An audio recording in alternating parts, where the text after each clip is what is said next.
President Kenyatta. It's an honor to welcome you to the White House, the Oval Office. Good to see you again.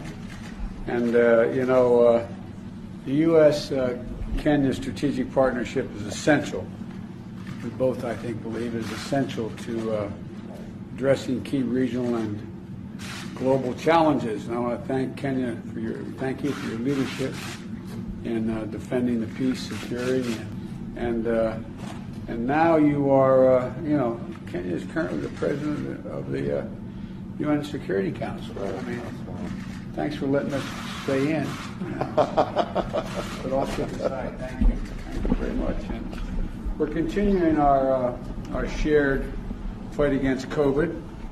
The United States has donated 2.8 million doses of vaccine to Kenya as part of a 50 million doses we've donated to the African Union. And I'm proud to announce that today that we're making an additional historic one-time donation of 17 more million doses of J&J vaccine to the AU.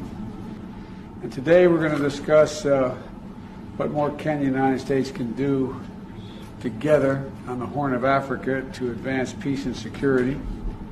And we're also going to talk about strengthening the financial transparency and accelerating economic growth and the fight against climate change. So our nations share a deep commitment to fairness and to respect and equity, and I'm committed to further elevating our ties with Kenya and nations across Africa.